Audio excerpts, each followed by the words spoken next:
கர்த்தருக்கு மகிமை உண்டாகட்டும். ஏசாயா புஸ்தகம் 7:14.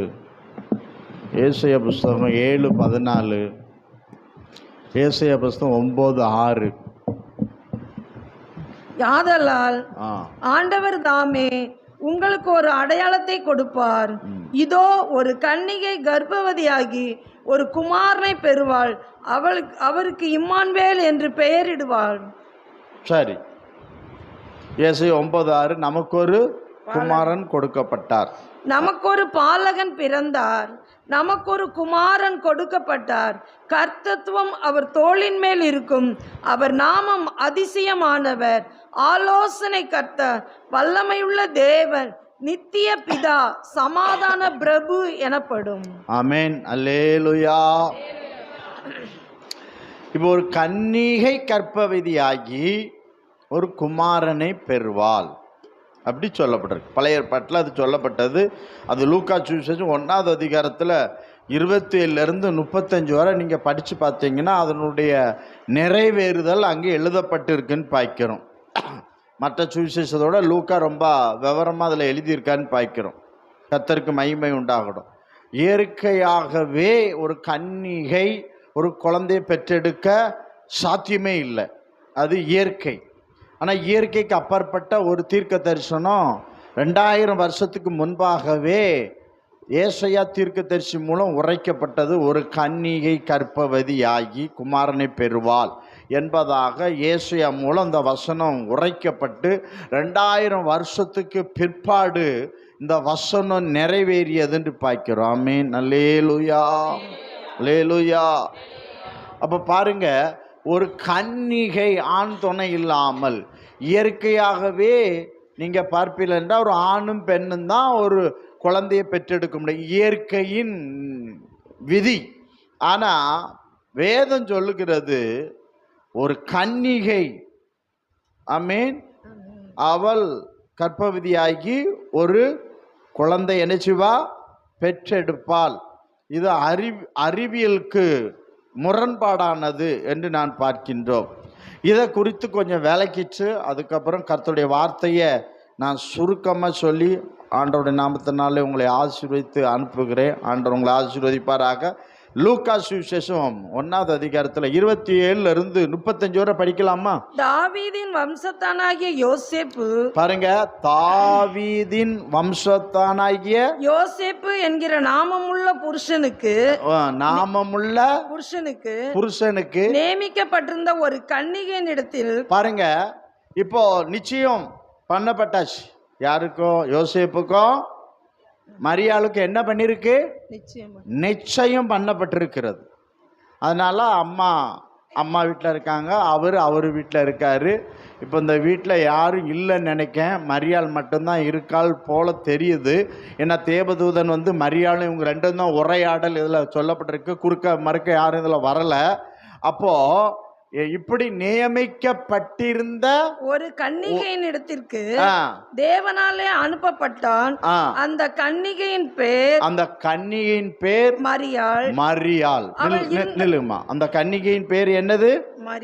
மரியாள். அல்லேலூயா.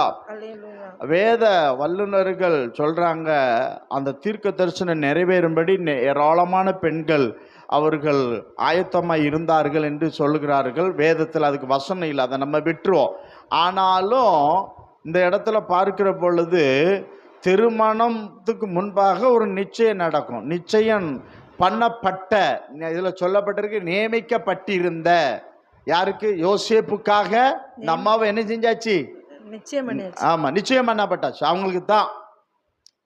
இப்ப பாருங்க, நிச்சயம் பண்ணப்பட்டு அவர் அங்க, இந்த அம்மா இங்க இருக்காங்க. இப்ப பரலோகத்திலிருந்து தூதன் என்ன சொல்றான்? அந்த கன்னிகை அந்த பேரும் சொல்லப்பட்டிருக்கு. 28, அவள் இருந்த வீட்டில் தேவதூதன் பிரவேசித்து. பாருங்க, யார் இருந்த வீட்டுல? மரியாள் இருந்த வீட்டுல யாரு போறா?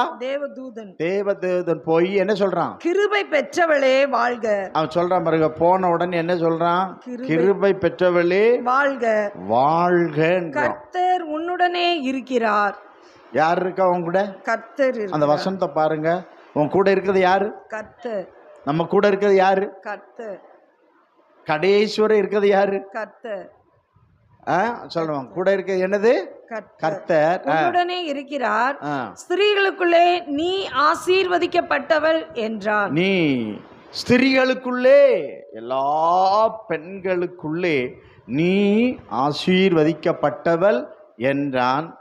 அவளோ அவனை கண்டு, யாரை பார்த்து? தூதனை, தூதனை பார்த்து கண்டு அவன் வார்த்தையினால் கலங்கி, அவன் என்னமா வாழ்கன்னு தான் நம்ம சொன்னான். புரியுது? அவன் என்ன சொன்னான்? அவன் வாழ்கன்னு தான் சொன்னான். ஆனா அவன் வார்த்தையினால், அதாவது மரியாள் கலங்கி பயப்படும்படி ஒரு வார்த்தை கூட அவன் என்ன செய்யல. வீட்டுக்குள்ள வாரான், நீ வாழ்கம்மாங்கிறான். வானத்தி பூமியும் படைத்த கர்த்தர் உன்கிட்ட இருக்காருன்னு சொல்றான். அடுத்தால சொல்றான், நீ இந்த உலகத்தில் இருக்க எல்லா பெண்களோட நீ தான் யாரு? ஆசீர்வதிக்கப்பட்டவள் சொல்றான். ஆனா இந்த வார்த்தையை கேட்டு இந்த அம்மா என்ன பண்றாங்க? கலங்கி இந்த வாழ்த்துதல் எப்படிப்பட்டதோ என்று சிந்தித்து கொண்டிருந்தாள். இந்த வாழ்த்துதல் எப்படிப்பட்டதோ, இந்த ஆள் இப்படி சொல்லிட்டு இருக்கானே, என்ன நடக்க போகுதோ இந்த அம்மாவுக்கு என்ன வந்துட்டு? பயம் வந்துட்டு. ஏன் பயம் வந்துச்சு சொல்லுங்க? அது வீட்டுல வேற யாரும் இல்லைன்னு நினைக்கிறேன். ஏதோ ஒரு ஆள் உள்ள வருது, உள்ள வந்து இடத்தெல்லாம் பேசிக்கிட்டு இருக்காங்க. நமக்கு என்ன பயம் வருமா? வராதா? வராது. உங்களுக்கு வராது, அந்த அம்மாக்கு வந்துட்டு. சரி, தேவதூதன் அவளை நோக்கி, மரியாளே, பாருங்க அவன் சொல்றான் பாருங்க. இப்போ அவன் தேவதூதன் பார்த்துட்டான். இப்ப மரியாளுக்கு என்ன இருக்குன்னு பாக்குறான். பயம் வந்துட்டு. என்ன வந்துட்டு? பயம் இருக்க பாத்திரம். தேவதூதன் அவளை நோக்கி, மரியாளே நீ என்ன செய்யாதா? பயப்படாதா. நீ தேவனிடத்தில் கிருபை பெற்றாய். இரக்கம் பெற்றாள். நீ தேவனிடத்தில் இரக்கம் பெற்றாய். இதோ நீ கர்ப்பவதியாகி, அடுத்தால போடுறான் பாருங்க குண்ட தூக்கி. நீ தேவனிடத்தில் என்ன பெற்றா? கிருபை பெற்றாய். ஆமா, சொல்றான். இதோ நீ கர்ப்பவதியாகி ஒரு குமாரனை பெறுவாய். அவருக்கு இயேசு என்று பெயரிடுவாயாக. பாருங்க, நீ தான் பெயரிடணும். ஒரு பிள்ளை பெத்து எடுக்கிற நீ தான். அந்த பிள்ளைக்கு என்ன பேர் சொல்லணும்? இயேசு. எல்லாம் சொல்லுங்க. இயேசு சொல்லுங்கம்மா. இயேசு ஐயா சொல்லுங்க. சொல்ல மாட்டேங்க. சொன்னா பரலோகம் ஆசீர்வாதம். ஆமென். மௌனத்தில் இருப்பவர்களும் என்ன செய்யணும்? அறிக்கை பண்ணணும். இயேசு மூச்சு இயேசு சொல்லிட்டே இருங்க. இந்த இயேசு தான் உங்களை ரட்சிப்பார். ஆமென். சரி, இதோ கர்ப்பவதியாகி ஒரு குமாரன் பேரு. அவருக்கு என்ன பேருடு? பேரு சொல்றான். என்ன சொல்லிட்டான்? ஒரு ஆண் பிள்ளை பிறக்கும். அந்த பிள்ளைக்கு நீ ஏதாவது பேருன்னு சொல்லல. அவன் தேவதூதன்னு சொல்றான். நீ இயேசுனி பேரு. வேற எந்த பேர் என்ன செய்யாதா? அடுத்தது, அவர் பெரியவராய் இருப்பார். சொல்றான் பாருங்க. அவர் எப்படி இருப்பாராம்? அவர் பெரியவராய் இருப்பார். உன்னதமானவருடைய குமாரன் எனப்படுவார். இல்லைங்க, நீ ஒரு பிள்ளை பெத்தெடுக்கல. அந்த பிள்ளை யாருடைய பிள்ளைன்னு சொல்றான்? நல்லா கவனிங்க. யாருடைய பிள்ளை? சத்தமா சொல்லுங்கம்மா. உன்னதமானுடைய குமாரன். யோசேப்புடைய பிள்ளைன்னே சொல்றான்? இல்ல. என்ன சொல்றான்? உன்னதமானவருடைய குமாரன் எனப்படுவார். கர்த்தராகிய தேவன் அவருடைய பிதாவாகிய தாவீதின் சிங்காசனத்தை அவருக்கு கொடுப்பார். அடுத்த வசனம். அவர் யாக்கோபின் குடும்பத்தாரை என்றென்றைக்கும் அரசாளுவார். அவருடைய ராஜ்யத்துக்கு முடிவிராது என்றான். 34 பாருங்க. அதற்கு மரியா, பாருங்க, இவ்வளவும் இவ்வளத்தையும் கேட்டுட்டு இப்போ அந்த அம்மா கேள்வி கேட்காங்க. என்ன கேள்வி கேட்காங்க தெரியுமா? அதற்கு மரியா தேவதூதனை நோக்கி இது எப்படி ஆகும்? புருஷனை அறியேனே என்றார். எனக்கு திருமணம் ஆகலையே, நாங்க 2 பேரும் திருமணம் செய்யாம எப்படி எனக்கு பிள்ளை பிறக்கும் அப்படின்னு என்ன செய்யறா? மரியாள் கேட்ட தப்பா ரைட்டா? சரிதான். நிறைய பேர் பாருங்க, இவ கேட்டது சரி. இப்ப பாருங்க, லூக்கா இதே 1வது அதிகாரத்துல தான் எழுதப்பட்டிருக்கிறது. சகரியா எலிசபெத்து அப்ப சொல்ற உனக்கு ஒரு குழந்தை பிறக்கும் அப்படின்னு சொன்னா அவன் என்ன செய்யல, நம்பல. ஆனா இவன் நம்பினாளா? இவ கேள்வி கேட்க, அவ்வளவுதான். நம்பாம இல்ல, கேள்வி கேட்க. எப்படியா, எனக்கு திருமணம் நடக்கல, ஆனா என்ன ஆயிருக்கு சொல்லுங்க, நிச்சயம் பண்ணப்பட்டிருக்கு, அவ்வளவுதான். இப்ப நாங்க திருமணமே செய்து கொள்ளல, வாழ்க்கையில இணையவே இல்லை, ஆனா எப்படி எனக்கு குழந்தை பிறக்கும், நீர் குழந்தை பிறக்குன்னு சொல்றியரே, கூட கொஞ்சம் என்னைய பயங்காட்டுறியரே அப்படின்னு சொல்லி அவ கேள்வி கேட்கா. அந்த கேள்விக்கு தான் 1:35. தேவதூதன் அவளுக்கு பிரதியுத்தரமாக, தேவதூதன் திரும்ப பதில் சொல்றான் பாருங்க. அவளுக்கு பிரதியுத்தரமாக, பரிசுத்த ஆவி உன்மேல் வரும். என்ன ஆவி வரும்? பரிசுத்த ஆவி உன்மேல் வரும். உன்னதமானுடைய பலம் உன்மேல் நிழலிடும். ஆதலால் உன்னிடத்தில் பிறக்கும் பரிசுத்தம் உள்ளது தேவனுடைய குமாரன் எனப்படும். அல்லேலூயா. அப்ப பாத்தீங்கன்னா 32வது வசனத்திலையும் அவர் பெரியவராய் இருப்பார், அவர் உன்னதமானுடைய குமாரன் எனப்படுவார். அப்போ சொல்றான், இவன் சொல்றான், என்ன சொல்றான், 1:35 சொல்றான், பரிசுத்த ஆவி உன்மேல் ஆமென் வரும், ஆதலால் உன்னிடத்தில் பிறப்பது பரிசுத்தம் உள்ளது, அவர் தேவனுடைய குமாரன் எனப்படுவார். அவர் தேவனுடைய குமாரன் எனப்படுவார். அவர் யோசேப்பின் குமாரன் எனப்பட மாட்டார். Son of God. ஆமென். யார் சன் ஆப் காட்னா? தேவ குமாரன். அல்லேலூயா. இப்ப இந்த வசனத்தை நல்லா நீங்க கவனிக்கணும். என்ன கவனிக்கணும் அப்படின்னா, பரிசுத்த ஆவி உன்மேல் வரும், அப்பொழுது உன்னிடத்தில் பிறப்பது பரிசுத்தமா இருக்கும், உன்னதமான தேவ குமாரன் எனப்படுவார்.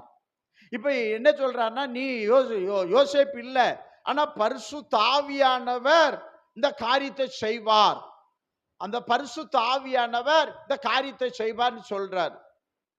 புரியுதுங்களா? சொல்றான்னு பாய்க்கிறோம். நீங்க பாருங்க, அவர் தேவ குமாரன் எனப்படும். அந்த தேவ குமாரன் என்பதை நீங்க கவனத்துல வச்சுக்காங்க. இயேசு கிறிஸ்து நிறைய இடத்துல சொல்றார் பாருங்க.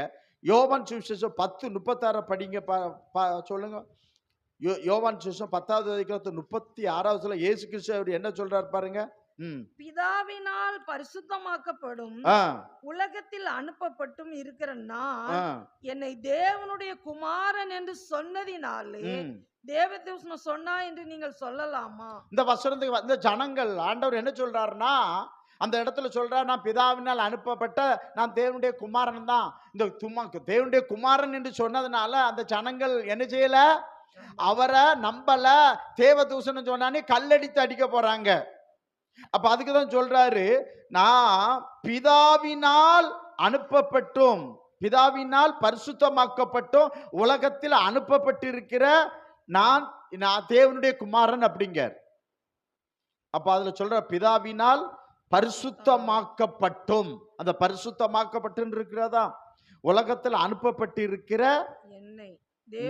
நான் குமாரன், தேவனுடைய குமாரன் என்று பார்க்கிறோம். ஆமென். அல்லேலூயா, அல்லேலூயா.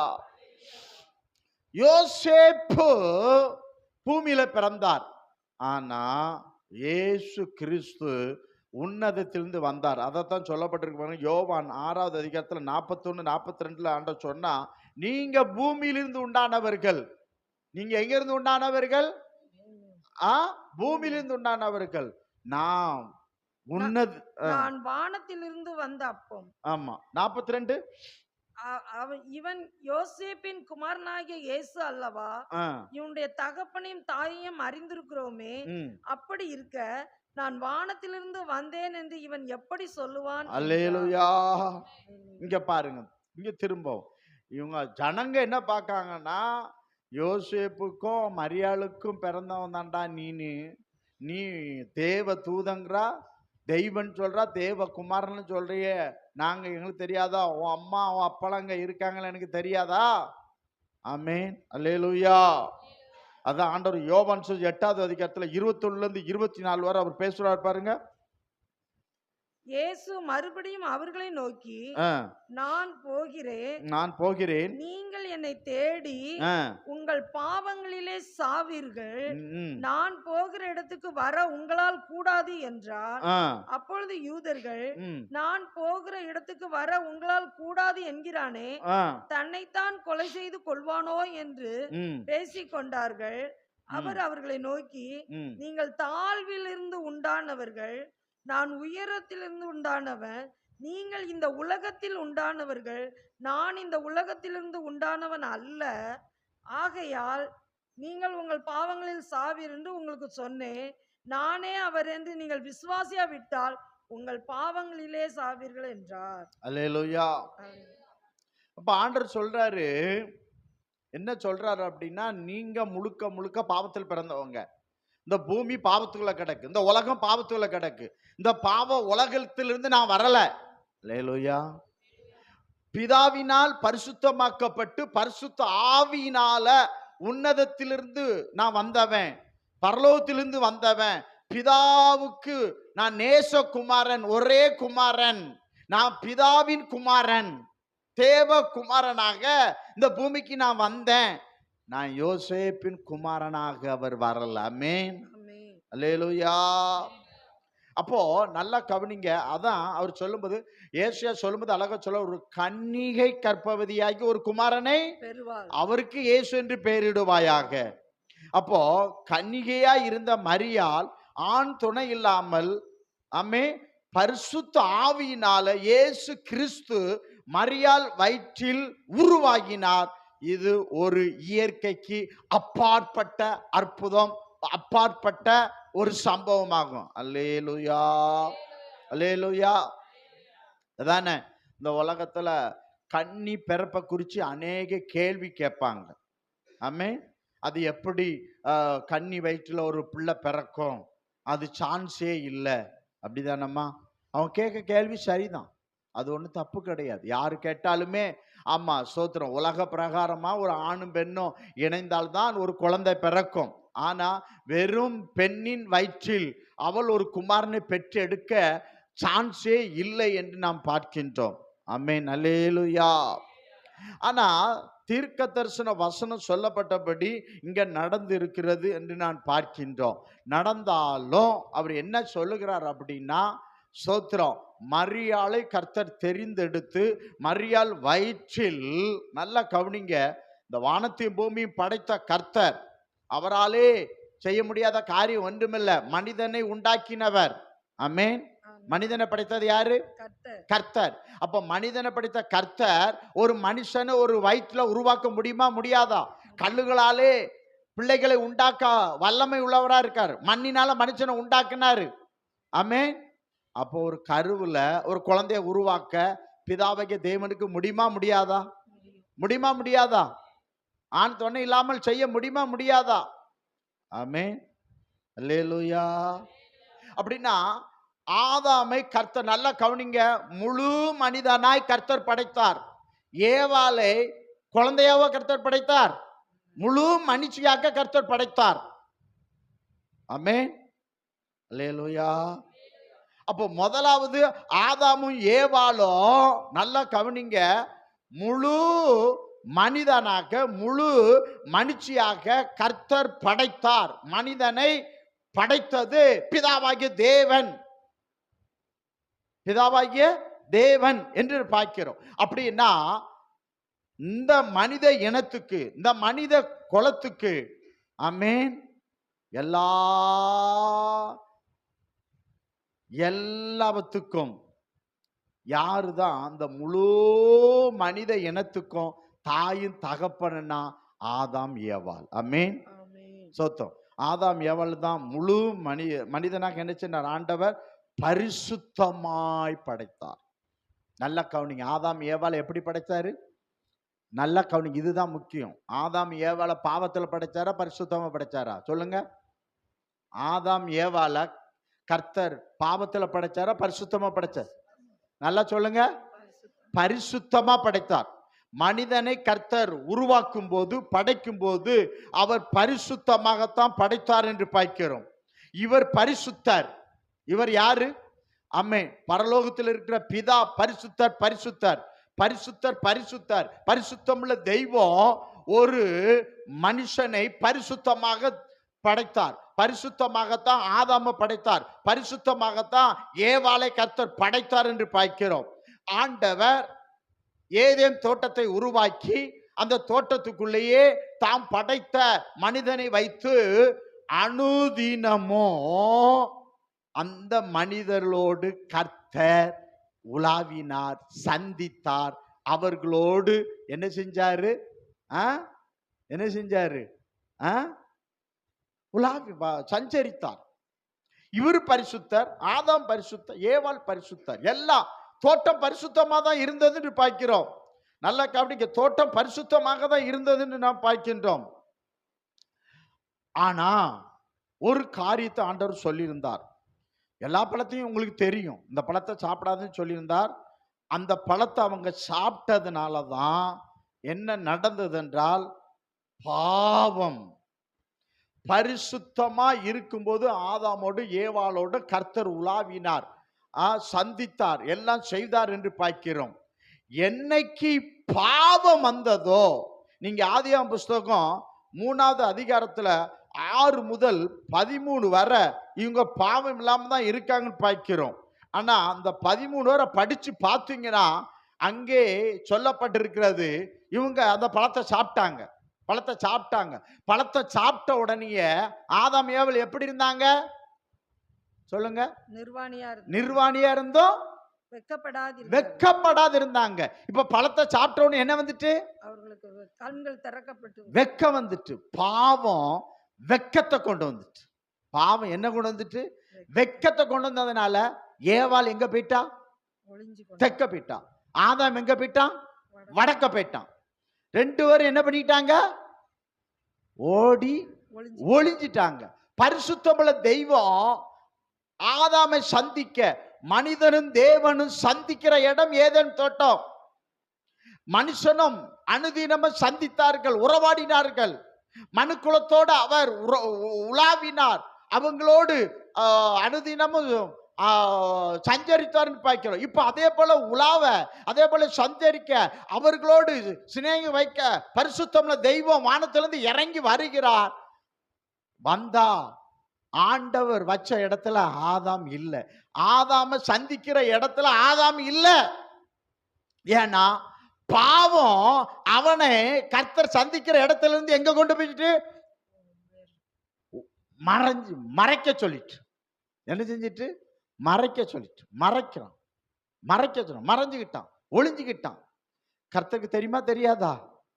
ஆதாமே, ஆண்டவர் கூப்பிடுறார், ஆதாமே நீ எங்கே இருக்கிறார்? அதுக்கு அவன் என்ன பதில் சொல்றான்? அதற்கு அவன், நான் தேவரீருடைய சத்தத்தை தோட்டத்திலே கேட்டு. யார் சத்தத்தை? கர்த்தருடைய சத்தத்தை. இதுக்கு முன்ன கேட்டு அவன் எப்படி இருந்தான்? பாவம் செய்யும் முன்ன தேவ சத்தத்தை, கர்த்தர் சத்தம் கேட்ட உடனே 2 பேரும் கைப்பிடிச்சு என்ன பண்ணாங்க? உலாவினார்கள். இப்போ பாவம் செய்த பிற்பாடு சத்தம் கேட்ட உடனே நான் தோட்டத்தில் அதற்கு அவன், நான் தேவரீருடைய சத்தத்தை தோட்டத்திலே கேட்டு நான் நிர்வாணியா இருப்பதினால் பயந்து ஒளிந்து கொண்டேன் என்றார். அப்படியே இருக்கட்டுமா? இப்போ முன்னமும் சத்தம் கேட்டுச்சுது, அப்பவும் இவர் எப்படிதான் இருந்தாரு? நிர்வாணியா தான் இருந்தார். அப்ப ஓடி என்ன செய்யல? ஒளியல. கர்த்தருக்கு மறைவா போகல. என்னைக்கு ஒரு மனுஷன் பாவம் செய்யறானோ அவன் என்ன செய்வான்? மறைப்பான். தன் பாவங்களை மறைக்கிறவன் வாழ்வடைய மாட்டான். அறிக்கை செய்து விட்டு விடுகிறவனோ மறைக்க கூடாது. கணவன் என்ன இருந்தாலும் அது அப்படியே மனைவிட்ட ஓப்பனா இருக்கணும். மனைவி அப்படியே கணவன்கிட்ட ஓப்பனா இருக்கணும். நீங்க நல்லா கவனிங்க, 2 பேருக்கிட்ட எந்த மறைவு இல்லைன்னா 2 பேரும் கரம் பிடித்து நடப்பார்கள். ஆனா எங்க மனைவி மறைச்சாலும் கணவன் மறைச்சாலும் கை அது தனியா போகும், இது தனியா போகும். கைகளை தர அல்லையே சொல்லுங்க பார்க்கலாம். அல்லேலூயா, தோத்திரம். அவ்வளவுதான். இப்ப நல்லா தான் இருந்தாங்க. பாவம் செஞ்சதுனால எங்க போயிட்டான்? ஆதாம் ஒரு பக்கம் போயிட்டான், ஏவாள் அவ ஒரு பக்கம் போயிட்டா.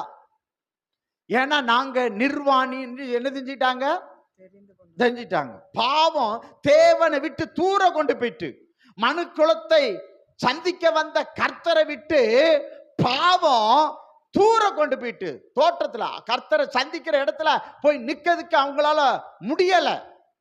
அதனால மறைந்து கொண்டான்னு பார்க்கிறோம். அடுத்த வசனம் வாசிமா 11. அப்பொழுது அவர், நீ நிர்வாணி என்று உனக்கு அறிவித்தவன் யார்? புசிக்க வேண்டாம் என்று நான் உனக்கு விலக்கின விருட்சத்தின் கனியை புசித்தாயோ என்றார். அதற்கு ஆதாம், என்னுடனே இருக்கும்படி தேவரீர் தந்த ஸ்திரியானவள் அவ்விருட்சத்தின் கனியை எனக்கு கொடுத்தால் நான் புசித்தேன் என்றார். 13. அப்பொழுது தேவனாகிய கர்த்தர் ஸ்திரியை நோக்கி, நீ இப்படி செய்தது என்ன என்றார்.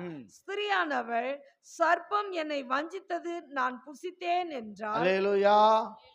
பாவம் செஞ்சு ஆதாமும் ஒத்துக்கல, ஏவாள் என்ன செய்யல. இன்னைக்கு கிறிஸ்துவ குடும்பத்தில் இப்படிதான் இருக்குது. தாம் தன் பிழையை உணர்கிறவன், நான் தவறு பண்ணிட்டேன் என்ன மன்னிங்க அப்படி சொல்றதுக்கு துப்பில்ல. ஆதாமுக்கு ஆண்டவரே நான் தப்பு பண்ணிட்டேன் மன்னிங்க அப்படின்னு சொல்ல அவனுக்கு தைரியம் வரல. ஏவாளுக்கு ஆண்டவரே நான் தப்பு பண்ணிட்டேன் மன்னிங்க அப்படி சொல்ல அவளுக்கு என்ன செய்யல, என்ன வரல, தைரியம் வரல, தைரியம் வரல. இப்ப என்ன செய்யறாங்க, பழிய ஆதாம் யார் மேல போடுறான், ஏவாள் மேல போடுறான். ஏவாள் யார் மேல போடுறா, சர்ப்பத்து மேல. இவர் என்ன பண்றாரு பாருங்க, 17 வாசிங்க. பின்பு அவர் ஆதாமை நோக்கி, 17 தானே? ஆமா 17. பின்பு அவர் ஆதாமை நோக்கி, நீ உன் மனைவியின் வார்த்தைக்கு செவி கொடுத்து புசிக்க வேண்டாம் என்று நான் உனக்கு விலக்கின விருட்சத்தின் கனியை புசித்தபடினாலே பூமி உன் நிமித்தம் சபிக்கப்பட்டிருக்கும். நீ உயிரோடு இருக்கும் நாளெல்லாம் வருத்தத்தோட அதன் பலனை புசிப்பாய். ஆமென். அது உனக்கு முள்ளும் குறுக்கும் முளைப்பிக்கும் வெளியின் பயிர் வகைகளை புசிப்பாய். ஆமென். நீ போதுமா. அடுத்தது 20ஆம் வசனத்துல ஆதாம் ஏவாளையும் தோட்டத்தை விட்டு என்ன பண்ணாராம், துரத்தி விட்டாருன்னு சொல்லப்பட்டிருக்காது. ஆமென். அல்லேலூயா. தோட்டத்திலிருந்து ஆதாம் ஏவாள் துரத்தப்பட்டார்கள். அதற்கு பிற்பாடு பாவம் செய்தபடியினால் தோட்டத்தில் இருக்க முடியாம கர்த்தரால் துரத்தப்பட்டு வாசலை அடைத்தார் என்று பார்க்கிறோம். வாசல் என்ன செய்யப்பட்டது, அடைக்கப்பட்டது என்று பார்க்கிறோம். அதற்கு பிற்பாடு ஆமே பாவம் செய்த மனிதனோடு, நல்லா கவனிங்க, பாவம் செய்த ஆதாமோடு பாவம் செய்த ஏவாளோடு கர்த்தர் எந்த தொடர்பும் வைத்துக் கொள்ளல. ஆண்டவருக்கும் மனிதனுக்கும் இருந்த உறவு பாவம் செய்ததுனால என்ன செஞ்சது, முறிந்து போனது.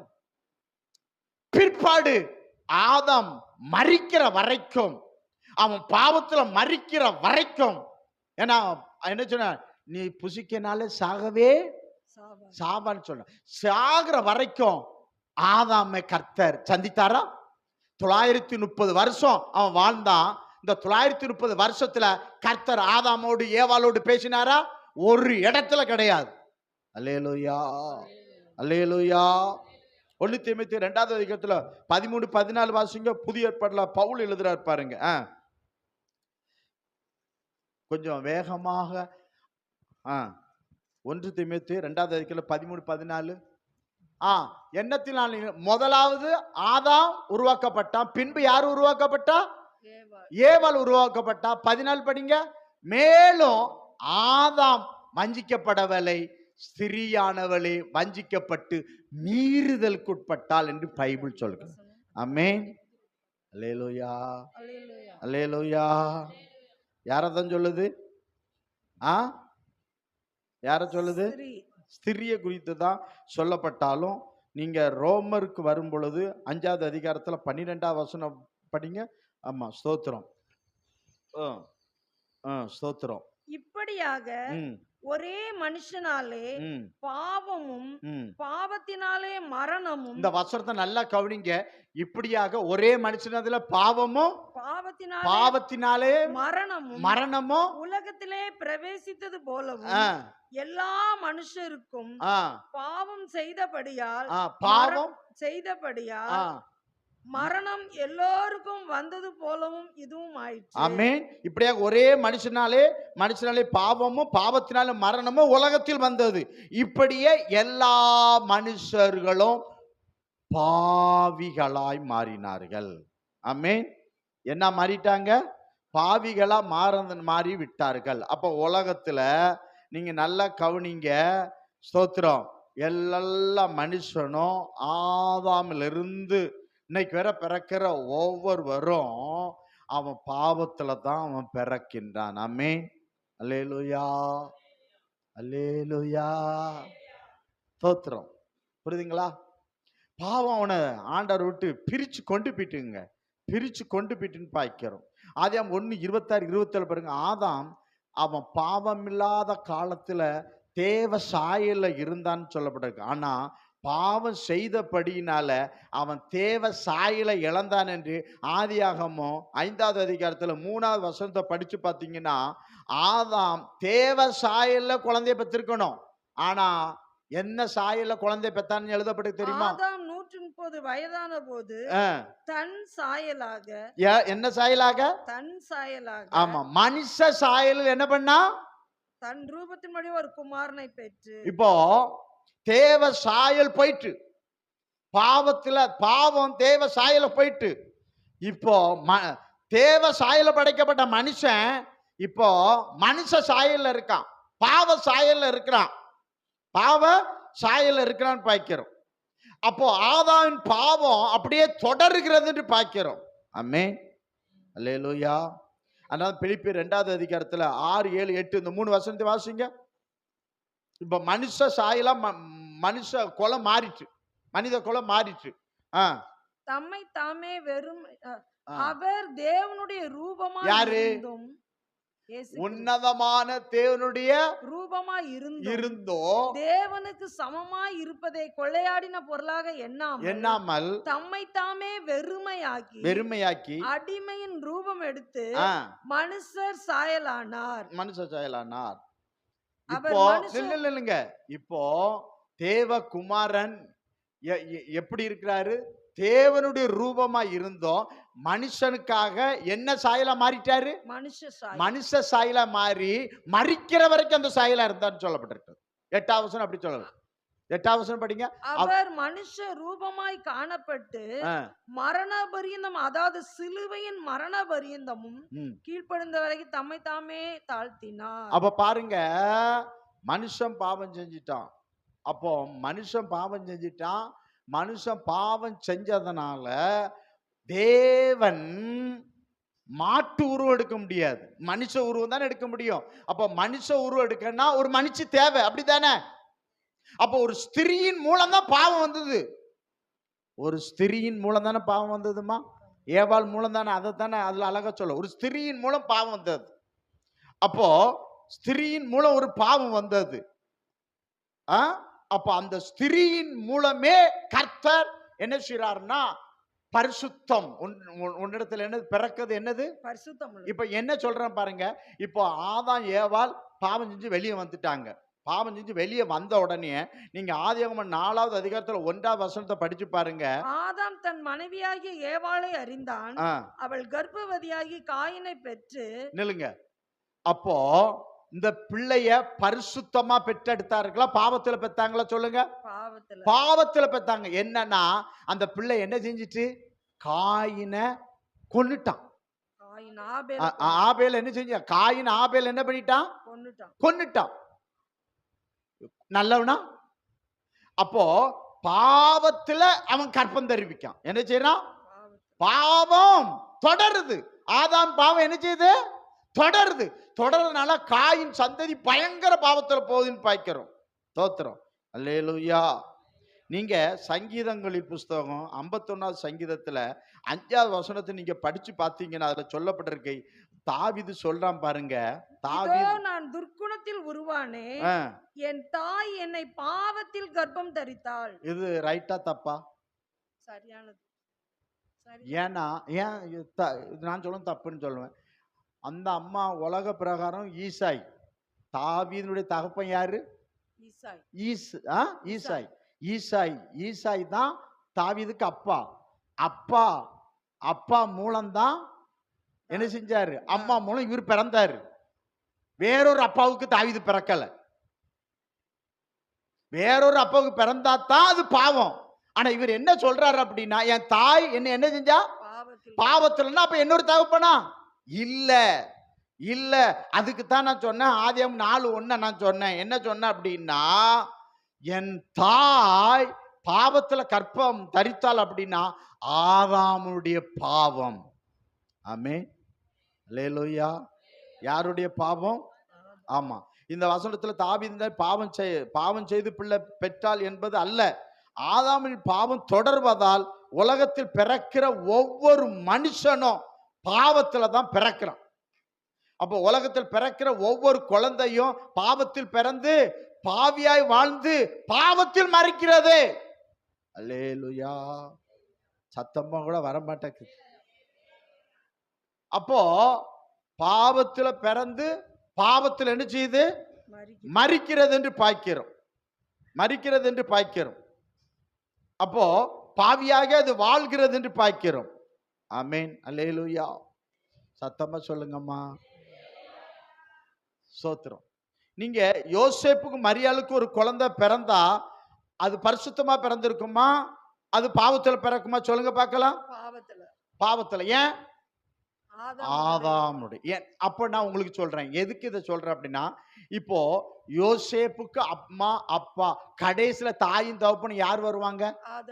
ஆதாம் ஏவாள். இந்த முழு உலகத்துக்கும் தாயும் தகப்பனும் யாரு தான்? ஆதாம் ஏவாள். அவங்க என்ன பண்ணிட்டாங்க? பாவம் செஞ்சு பாவத்துல தான் கர்ப்பம் தரிச்சாங்க. பாவத்துல கர்ப்பம் தரிச்சாங்க. அதை தான் தாவீது சொல்றான், என் தாய் பாவத்தில் கர்ப்பம் தரித்தாள். ஆமென். அல்லேலூயா. என் தாய் என்ன செய்தால்? பாவத்தில் கர்ப்பம் தரிக்கிறார். அப்போ நல்லா கவனிங்க, கர்த்தர் இங்க தான் கையை வைக்காரு. கன்னி வயிற்றுல பாவம் வந்துட்டு பாவத்துல ஆதாம் என்ன செய்யறான்? கர்ப்பம் தரிக்கிறான். இப்போ இதை தடுக்கணும். இந்த பாவத்தை தடுக்கத்தான் ஒரு ஸ்திரியின் மூலம் பாவம் வந்தது. ஒரு ஸ்திரியை பரலோகம் தெரிந்தெடுக்குது. அந்த ஸ்திரி தான் மரியாள் பார்க்கிறோம். அப்போ யோசேப்புக்கும் மரியாளுக்கும் பிறந்தா அது பாவத்துல தான் பிறக்கும். இப்ப யோசேப்பு துணை இல்லாமல் சொல்றான். என்ன சொல்றான்? நீ கர்ப்பவதியாகி புருஷன் இல்லாம கர்ப்பவதியாக்கி ஒரு பிள்ளைய நினைச்சுவா பெற்றெடுப்பா. அவர் தேவகுமாரன். அது எப்படியோ பரிசுத்த ஆவியினால் உன்னிடத்தில் பிறக்கோ, அவர் உன்னதமான தேவனுடைய குமாரன் எனப்படுவார். உன்னிடத்தில் பிறப்பது பரிசுத்தம் உள்ளது. நல்லா கவனிங்க. உன்னிடத்தில் பிறப்பது என்னது? பரிசுத்தம். இயேசு கிறிஸ்து சொல்லும்போது, ஆமா, யோவான் 10:36 சொல்வார், நான் பிதாவினால், பிதா பரிசுத்தர் பரிசுத்தர். அந்த பரிசுத்தம் உள்ள தெய்வம் என்னைய பரிசுத்தமாக்கி எங்க அனுப்பினாரு? மரியாள் வயிற்றுக்குள்ள அனுப்பினாரு. மரியாள் வயிற்றில் இருந்து தான் நான் வெளியே வந்தேன். ஏன்னா சாத்தான் ஆதாம் ஏவாள் கற்பத்தை பாவமாக்கிட்டான். அந்த கற்பத்துல தான் பரிசுத்தத்தை கர்த்தர் வைத்தார். கைகளை ஒருத்தர் அல்லேலூயா சொல்ல பாருங்க. அப்ப பரிசுத்தம் இல்ல ஒரு கற்பத்தை கர்த்தர் ஆசீர்வதித்தார் பார்க்கிறோம். அந்த கற்பத்திலிருந்து பரிசுத்தம் ஆகிய இயேசு கிறிஸ்து இந்த உலகத்துக்கு அவர் என்ன செஞ்சாரு? வந்தார் என்று நான் பார்க்கிறோம். ஆமென். அப்போ ஸ்தோத்திரம். கன்னியாகிய மரியாள் வயிற்றில் பாவம் இல்லாத பரிசுத்தராக, பாவம் செய்த மனிதனை பாவத்தை போக்கும் பரிசுத்தராக கன்னில் வயிற்றில் பிறந்தார். அல்லேலூயா. கன்னில் வயிற்றில் என்ன செஞ்சாரு? அவர் பிறந்தார். ஆமென். தோத்திரம். அதான் நான் சொல்றேன், பாவம் பாய்க்கிறோம். பாவம் மனுஷன் என்ன செஞ்சிட்டு? பிரிச்சிட்டு. இப்போ இயேசு கிறிஸ்து மூலம்தான் இந்த மனுக்குலம் பிதாவோடு என்ன செய்யுது? ஒன்று சேருவதான் பிதாவு குமாரன் அனுப்புகிறார் என்று பார்க்கிறோம். இப்போ மத்தேயு 1:21 படிச்சு பாருங்க. அது என்ன சொல்லப்பட்டிருக்கு பாருங்க. மத்தேயு 1:21. சொல்லுங்க. அவள் ஒரு குமாரனை பெறுவாள். அவள் ஒரு குமாரனை பெறுவாள். அவருக்கு இயேசு என்று பெயரிடுவாயாக. ஏனெனில் அவர் தமது ஜனங்களின் பாவங்களை நீக்கி அவர்களை ரட்சிப்பார் என்றார். பாருங்க, அப்ப அவர் வேலை என்ன? தமது ஜனங்களுடைய பாவங்களை நீக்கி அவர்கள் என்ன செய்வார்? அப்ப பாவத்தை போக்குவதற்கு, அப்ப ஆதாம் மூலம் வந்த பாவத்தை போக்க இரண்டாவது ஆதாம் தான் இயேசு கிறிஸ்து. அவர் என்ன செய்வார்னா ஜனங்கள் என்ன செய்யறாங்க? அந்த பாவத்திலிருந்து அவர்களை ரட்சித்து மீட்க, மனுக்குளம் பாவத்துல போயிட்டு பாவத்திலிருந்து மீட்க, அவர் பாவத்திலிருந்து மீட்க என்னத்தை கொடுத்தாரு? பாவம் மன்னிப்பு ஆகிய இயேசு கிறிஸ்து ரத்தம் தான் மீட்பு. ஆமென். ரத்தம் தான் என்ன செய்யுது? மீட்பு பாய்க்கிறோம். அவர் மீட்பர். இந்த பூமிக்கு அவர் எப்படி வந்தார்? மனு குலத்தை மீட்க கன்னி வயிற்றில் அவர் வந்தார். ஆமென். கன்னி வயிற்றில் எப்படி? பரிசுத்தரா வந்தார், பாவம் இல்லாதவரா வந்தார், பாவத்தை போக்கும் பரிசுத்தராய் கன்னி மரியாள் வயிற்றில் தேவகுமாரன் வெளிப்பட்டார். ஏன் வெளிப்பட்டார்? ஆண்டவரை விட்டு போய் பிதா விட்டு மனுக்குளம் போயிட்டு மனுக்குளத்தை பிதாவோடு பரலோகத்தோடு சேர்க்க மீட்கத்தான் மீட்பர் இயேசு இன்னைக்கு வந்தார். ஆமென். அதத்தான் பைபிள் சொல்லுது. லூக்கா 2:10, இதோ எல்லா ஜனத்துக்கும் மிகுந்த சந்தோஷம். என்ன சந்தோஷம்? பாவத்திலிருந்து, சாபத்திலிருந்து, நோயிலிருந்து அவர் உங்களை ரட்சிப்பார். பாவ மன்னிப்புக்கென்று உங்களை மீட்க அவர் பரிசுத்த இரத்தத்தை உங்களுக்கு தருவார். வெள்ளினாலும் பொன்னினாலும் மீட்கப்படாமல் வெளியேற பெற்ற இரத்தத்தால் மீட்கப்பட்டீர்கள். மனுக்குள மீட்புக்காக கன்னி வயிற்றில் இயேசு கிறிஸ்து பரிசுத்தராய் பிறந்தார். யோசேப்புக்கு பிறந்திருந்தா பாவமா தான் பிறந்திருக்கும், பாவம் தான் வந்திருக்குன்னு பாய்க்கிறோம். அப்ப பாவத்தை நிறுத்த யோசேப்பு தள்ளி போடப்பட்டான். ஆமே. பிதாவாகிய தேவன் என்ன செய்தா? ஆதாம் ஏவா உருவாக்கினவரும் குழந்தையை உருவாக்க முடியுமா? முடியாதா? அவர் சொல்ற என்னுடைய நேசகுமாரன் அப்படி சொல்றாரா இல்லையா? இவர் மேல் நான் பிரியமா இருக்கிறேன். அல்லேலூயா. அப்போ ஆதாம் ஏவாள் கற்பம் பாவம் பாவம் பாவம். அந்த அதை நிறுத்ததான் ஒரு ஸ்திரீயின், ஆமென், ஏவாள் என்கிற ஸ்திரீ, ஆமென், பாவம் வந்தது. மரியாள் என்கிற அதே வயிற்றுல அந்த பாவம் வராதபடி இயேசு கிறிஸ்து பரிசுத்தரா அவதரித்தார். மனித உருவாய் அவர் வந்தார் என்று பார்க்கிறோம். இப்ப நல்லா உங்களுக்கு புரிஞ்சிருக்கும் நான் நினைக்கிறேன். ஏன் அவர் கன்னி வயிற்றுல பிறந்தார் அப்படின்னா, பாவம் இந்த உலகத்துல மரணத்தை கொண்டு வந்தது. ஆனா இயேசு கிறிஸ்து பரிசுத்தம் நித்திய ஜீவனை கொடுத்தது. அவர் நமக்கு ஜீவ வாழ்வை தரத்தான் இயேசு இந்த பூமிக்கு வந்தார். ஆமென். இல்லைன்னா எல்லாரும் பாவத்தின் சம்பளம் மரணம், பரிசுத்தத்தின் முடிவு நித்திய ஜீவன் பாய்க்கிறோம். அப்போ எல்லா மனுஷன் இயேசு வராது இருந்தா நமக்கு பரலோகம் கிடைச்சிருக்காது, நம்ம பரிசுத்தமாக்க முடியாது. ஏன்னா பரலோகம் பரிசுத்தம் நிறைந்த இடம். பரிசுத்தம் இல்லாமல் தேவன் என்ன செய்ய முடியாது? தரிசிக்க முடியாது. அப்போ பரிசுத்தர் ஒரு ஆளதான் இயேசு கிறிஸ்து. அவர் பரிசுத்தர் என்று நாம் பார்க்கின்றோம். ஆமென். அல்லேலூயா, அல்லேலூயா. அதான் 1 கொரிந்தியர் 15வது அதிகாரத்தில் 3வது வசனம் 4வது வசனம் சீக்கிரம் வாசிக்க பார்க்கலாம். நான் அடைந்தது உங்களுக்கு பிரதானம் ஒப்புவித்தது என்னவென்றால், கிறிஸ்துவானவர் வேத வாக்கியங்கள் படி நமது பாவங்களுக்காக மரித்து 4வது வசனம் அடக்கம் பண்ணப்பட்டு வேத வாக்கியங்கள் 3வது என்ன பண்ணாரு? உயிர் தெழுந்தார். நீங்க ரோமர் 5:1-5 வாசிங்க போடுங்க. 1:5 இவ்விதமாக நாம் விசுவாசத்தினாலே நீதி. ரோமர் 1:5 மாம்சத்தின்படி தாவீதின் சந்ததியில் பிறந்தவரும் பரிசுத்தமுள்ள ஆவியின்படி தேவனுடைய சுதன் என்று, தேவனுடைய குமாரன் என்று மரித்தோரிலிருந்து உயிர்த்தெழுந்ததினாலே பலமாய் ரூபிக்கப்பட்ட தேவகுமாரன்.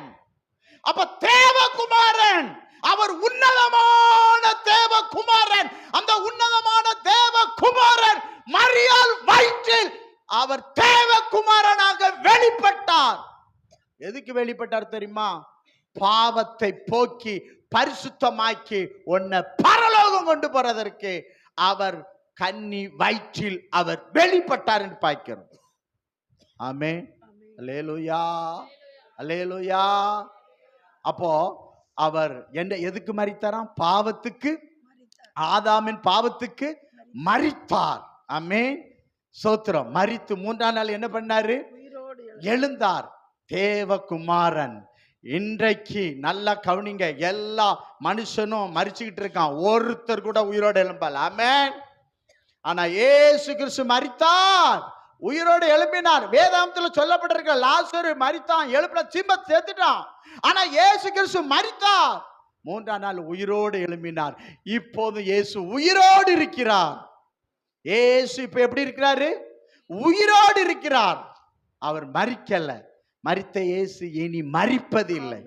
அல்லேலூயா, அல்லேலூயா. அப்ப தேவகுமாரன் அதான் சொல்றான், உன்னிடத்தில் பிறப்பது தேவ குமாரன், உன்னதமானவருடைய குமாரன் என்று சொல்லப்பட்டிருக்கிறது. ஆமென், அல்லேலூயா. அப்ப இயேசு இந்த பூமிக்கு வந்தது, ஆமென், மனுக்குலம் தேவனை விட்டு பிரிந்து போன மனுக்குலத்தை பிதாவோடு சேர்க்கத்தான் அவர் மானிடனா இந்த பூமியில பரிசுத்தராய் பிறந்தார். ஆமென், அல்லேலூயா. அதனாலதான் இன்னைக்கு பரிசுத்தனா நம்ம சபையில நான் பேசுறேன், அதிகமா பரிசுத்த குறித்து பேசுறேன். இயேசு கிறிஸ்து பிதாவாகி தேவன் பரிசுத்தர், பரிசுத்தர், பரிசுத்தர். தேவகுமாரனாகிய இயேசு கிறிஸ்து பரிசுத்தர், பரிசுத்தர், பரிசுத்தர். தூய ஆவியானவர் பரிசுத்தர், பரிசுத்தர், பரிசுத்தர். கையில் ஒரு அல்லேலூயா சொல்லுங்க பார்க்கலாம். பரிசுத்தம் இல்லாம ஊழியம், பரிசுத்தம் இல்லாம ஆராதனை, பரிசுத்தம் இல்லாம நீ எதை செய்தாலும் பரலோகம் அங்கீகரிக்காது. ஆமென், அல்லேலூயா, அல்லேலூயா. அதாவது கர்த்தருடைய எதிரி ஒரு வார்த்தை சொல்றான் பாருங்க. மார்க்கு சுவிசேஷம் 1:24, லூக்கா 4:34. லூக்கா 4:34 வாசிங்க. சீக்கிரம் வாசிங்க. அவன், ஐயா, நசரேயனாகிய இயேசுவே, எங்களுக்கும் உமக்கும் என்ன? எங்களை கெடுக்கவா வந்தீர்? உம்மை இன்னார் என்று அறிவே, நீர் தேவனுடைய பரிசுத்தர் என்று உரத்த சத்தமிட்டான். கைகளை அல்லேலூயா சொல்லுங்க. நீர் தேவனுடைய பரிசுத்தர் என்று உரத்த சத்தமிட்டான். சாத்தான் சத்தம் விடுறான். நீர் தேவனுடைய குமாரனாகிய பரிசுத்தர். சாத்தான் சாட்சி கொடுக்காங்க, எதிரி சாட்சி கொடுக்கான். ஆமென். என்ன சாட்சி கொடுக்கான்? நீர் தேவனுடைய குமாரனாகிய பரிசுத்தர். அப்ப பரிசுத்தம் உள்ளது அங்க வந்திருக்கு. பரிசுத்தர் அவனுக்கு தெரியும். ஏன்னா இவன் எங்க இருந்தாவன்? பரலோகத்துல சேனைகள் தேவனாய் கர்த்தர் பரிசுத்தர் பரிசுத்தர் சொல்லிக்கிட்டு இருந்தவன். அங்க பரிசுத்தமா இருந்த இயேசு கிறிஸ்து, அந்த இயேசு கிறிஸ்து மரியாள் வயிற்றில் என்ன செஞ்சாரு? ஆமென். ஆண் துணை இல்லாம கன்னி வயிற்றில், கன்னி வயிற்றில் ஏன் தெரிந்து கொண்டாருன்னா, நான் அதை சொன்னேன், யோசேப்பு மூலம் வந்திருந்தா பாவம் வந்திருக்கும். அதனால யோசேப்பு துணை இல்லாமல், ஆண் துணை இல்லாமல் பரிசுத்தம் பூமியில வர வேண்டும். பரிசுத்தராகிய பிதாவோடு மனுக்குலம் சந்திக்க வேண்டும். அப்போ பிதாவாகிய தேவன் தம்முடைய ஒரே குமாரனை மரியாள் வயிற்றில் வைத்தார். அது சொல்லப்பட்ட யோசேப்பின் குமாரன் எனப்பட்டார் சொல்லப்படல. ஆமென், அல்லேலூயா. அவர் தேவனுடைய குமாரன், சன் ஆஃப் காட். யோசேப்புனா மனுஷன் அப்படின்னு வைக்கிறோம். சோத்திரம். சன் ஆஃப் மேன் வந்துடும். இது சன் ஆஃப் காட். அல்லேலூயா. சத்தமே இல்லை. என்னத்தையோ நீங்க பிரசங்கம் பண்ணுங்க, நாங்க கிறிஸ்துமஸ் அன்னைக்கு வந்து தூங்கிட்டு இருக்கிறோம். எவ்வளவு கஷ்டப்பட்டு நான் சொல்லிட்டு இருக்கேன் தெரியுமா? தோத்திரம். அப்ப பாருங்க, கன்னி வயிற்றில் ஏன் வந்தாருங்கிறதுக்கு நல்ல விளக்கத்தை கொடுத்துட்டேன். அப்ப சில பேர் சொல்லுவாங்க, எதுக்கு அவரு கன்னி பிறப்பெல்லாம் ரொம்ப சந்தேகப்படுவாங்க. சந்தேகப்பட ஒண்ணு இல்லம்மா. மனுக்குலம் பாவம் செஞ்சு போயிட்டு பாவத்திலிருந்து மீட்க இயேசு கிறிஸ்து பரிசுத்தரா கன்னி வயிற்றில் வந்தார். ஒரு பெண் மூலம் தான் பாவம் வந்ததுன்னு பைபிள் சொல்லுது. அதே பெண் மூலம் இயேசு கிறிஸ்து வந்து பாவத்தை நிறுத்தி பரிசுத்தராய் இந்த உலகத்தில் சுற்றி திரிந்தார். பிசாசு அவரை குறித்து என்ன செய்கிறது? நீர் தேவனுடைய குமாரனாகிய பரிசுத்தர் என்று அது உரத்த என்ன செஞ்சது, சத்தமிட்டது என்று பார்க்கிறோம். ஆமென், அல்லேலூயா. ஒரு 3 காரியத்தை குறித்து மட்டும் உங்களை வேகமா சொல்லிடுன்னு பார்க்கிறோம். முதலாவது சொல்லப்பட்டிருக்கிறது யோவான் சுவிசேஷம் 1வது அதிகாரத்துல 46ல இருந்து 50 வரை நீங்க படிச்சு பார்த்தீங்கன்னா, அங்கே அந்த சொல்ல அந்த வாசிக்கீங்களா கொஞ்சம்? வாசித்தவன் நேரம் ஆகும். அதற்கு நாத்தான் நாசரேத்தில் இருந்து யாதொரு நன்மை உண்டாக கூடுமோ என்றான். அதற்கு பிலிப்பு வந்து பார் என்றால், இயேசு நாத்தான்வேலை தம்மிடத்தில் வர கண்டு அவனை குறித்து இதோ கபடற்ற உத்தம இஸ்ரவேலன் என்றார். அதற்கு நாத்தான்வேல், நீர் என்னை எப்படி அறிவீர் என்றான். இயேசு அவனுக்கு, பிலிப்பு உன்னை அழைக்கிறதுக்கு முன்னே நீ அத்தி மரத்தின் கீழ் இருக்கும் போதே உன்னை கண்டேன் என்றான். அதற்கு நாத்தான்வேல், ரபி, நீர் தேவனுடைய குமாரன், நீர் இஸ்ரவேலின் ராஜா என்றார். இப்படி சொன்ன உடனே அடுத்தது இயேசு என்ன சொல்றாரு பாருங்க. இயேசு அவனுக்கு பிரதியுத்தரமாக, அத்தி மரத்தின் கீழே உன்னை கண்டேன் என்று நான் உனக்கு சொன்னதினாலயா விசுவாசிக்கிறாய்? இதிலும் பெரிதானவைகளை காண்பாய், இதிலும் பெரிதானவை காண்பாய். என்னை தேவகுமாரன் என்று, நான் உண்மையிலே தேவகுமாரன் தான். தேவகுமாரன் என்று என்னை விசுவாசிக்கிற உனக்கு பெரிய காரியங்களை கர்த்தர் செய்வார். பின்னும் அவர் அவனை நோக்கி, வானம் திறந்திருக்கிறதையும் தேவதூதர்கள் மனுஷகுமாரனிடத்திலிருந்து ஏறுகிறதையும் இறங்குகிறதையும் நீங்கள் இது முதல் காண்பீர்கள் என்று மெய்யாகவே உங்களுக்கு சொல்லுகிறேன். அப்ப பாருங்க, ஒரு காரியத்தை நல்லா கவனிச்சுக்காங்க. ஆண்டவர் சொல்றார், நான் தேவகுமாரன் என்று நீ விசுவாசித்தால் நீ பெரிய காரியத்தை காண்பாய். அதுதான் அந்த இடத்துல வருதுன்னு பார்க்கிறோம். ஏன்னா 1 யோவான் 4:10, 4:15, 1 யோவான் 4:5 அது சொல்லப்பட்டிருக்கிறது. தேவகுமாரனை நீங்கள் விசுவாசித்தால், ஆமென், சோத்திரம், கர்த்தர் பெரிய காரியங்களை செய்வார். அப்போ நல்லா கவனிங்க, இன்னைக்கு சொல்லப்பட்டதுன்னா தேவகுமாரனை நம்ம விசுவாசித்தோம்னா என்ன நடக்கும் அப்படின்னு சொல்லப்பட்டிருந்துச்சுன்னா, என்னை விசுவாசிக்கிறவன், யோவான் 4:14-12 நினைக்கிறேன், என்னை விசுவாசிக்கிறவன் என்னிலும் மேலான பெரிய காரியங்களை செய்வான் என்று சொன்னான் பாய்க்கும். ஆமென். அப்ப தேவகுமாரன், உண்மையிலேயே இயேசு கிறிஸ்து தேவகுமாரன் என்று நம்ம விசுவாசிக்கும் பொழுது கர்த்தர் சொல்லுகிறார், ஆமே, என்னை விட நீ பெரிய காரியங்களை என்ன செய்வா என்று ஆண்டவர் சொல்லுகிறான்னு பார்க்கிறோம். ஆமென், அல்லேலூயா, அல்லேலூயா. ஆராய்ந்து முடியாத பெரிய காரியங்களை கர்த்தர் நமக்கு செய்வார். ஆராய்ந்து முடியாத பெரிய காரியங்களை கர்த்தர் நமக்கு செய்வாரா செய்ய மாட்டாரா? விசுவாசிக்கும். அவர் தேவகுமாரன் என்று விசுவாசிக்கணும் என்று பார்க்கிறோம். அப்பொழுது கர்த்தர் நம்ம வாழ்க்கையில அற்புதங்களை செய்வார் என்று பார்க்கிறோம். அதுக்கு ஒரு வசனத்தை நான் சொல்றேன் பாருங்க. ஆண்டவர் தாமே இந்த வசனத்தை பாருங்க. ஆமா, சோத்திரம். யோவான் சுவிசேஷம் 9வது அதிகாரத்தை நீங்க எடுத்துக்கொள்வீர்கள் என்றால் 9:6-7 வாசிங்க பார்க்கலாம். இவைகளை சொல்லி அவர் தரையிலே துப்பி உமிழ் நீர்னால் சேருண்டாக்கி அந்த சேற்றை குருடனை கண்கள் மேல் பூசி, நீ போய் சிலோவோம் குளத்திலே கழுவு என்றார். சிலோவோம் என்பதற்கு அனுப்பப்பட்டவன் என்று அர்த்தமாம். அப்படியே அவன் போய் கழுவி பார்வை அடைந்தவனாய் திரும்பி வந்தான். ஆமா, ஸ்தோத்திரம். 10-11 வாசிங்க. அப்பொழுது அவர்கள் அவனை நோக்கி, உன் கண்கள் எப்படி திறக்கப்பட்டது என்றார்கள். அவன் பிரதியுத்தரமாக, இயேசு எனப்பட்ட ஒருவர் சேருண்டாக்கி என் கண்கள் மேல் பூசி, நீ போய் சிலோவாம் குளத்தில் கழுவு என்றார். அப்படியே நான் போய் கழுவி பார்வை அடைந்தேன் என்றான். பாருங்க, இப்போ பரிசேயனுக்கு சந்தேகம். எப்படிடா நீ பிறக்கும் போதே நீ குருடனா பிறந்தியே, உனக்கு எப்படி திடீர் கண் திறந்துட்டு இதை நீ சொல்லுன்னு சொல்றான்னு பார்க்கிறோம். இது சொல்லுன்னு சொல்றான்னு பார்க்கிறோம். அந்த சப்ஜெக்ட் வேற இருந்தாலும் இந்த சொல்றேன் பாருங்க. அடுத்தது பாருங்க, 30வது அதிகாரம் 30-லிருந்து 33 வரை வாசிங்க பார்க்கலாம். அதற்கு அந்த மனுஷன், அவர் என் கண்களை திறந்திருந்தும் அவர் எங்கே இருந்து வந்தார் என்று நீங்கள் அறியாது இருக்கிறது, அவர் எங்கே இருந்து வந்திருக்கிறது என்று நீங்கள் அறியாதிருந்து ஆச்சரியமான, அவர் எங்க இருந்து வந்திருக்கீங்க, அவன் என்ன சொல்றான், என் நான் பிறவி குருடன், என் கண்களை திறந்திருக்கிறாரு அப்படின்னா அவர் எங்க இருந்து வந்தாருன்னு உங்களுக்கு தெரியலையா அப்படின்னு கேட்கான். ஆச்சரியமான, பாவிகளுக்கு தேவன் செவி கொடுக்கிறது இல்லை என்று அறிந்திருக்கிறோம். ஒருவன் தேவ பக்தி உள்ளவனாய் இருந்தும் ஆ, அவருக்கு சித்தமானதை செய்தால் ம், அவனுக்கு செவி கொடுப்பார். ம், பிறவி குருடனுடைய கண்களை ஒருவன் திறந்தான் என்று ஆ. உலகம் உண்டானது முதல் கேள்விப்பட்டதில்லையே. பாருங்க, பிறவி குருடனுடைய கண்களை ஒருவன் திறந்தான் என்று உலகம் உண்டான உண்டான முதல் கேள்விப்பட்டதில்லையே. ஆ. அவர் தேவனிடத்திலிருந்து வராதிருந்தார். அவர் தேவனிடத்திலிருந்து வராதிருந்தார். ஒன்றும் செய்ய அவரால மாட்டாரே ஒண்ணும் செய்ய என்று முடியாதே. அப்ப தேவகுமாரன் எங்க இருந்து வந்தாரு?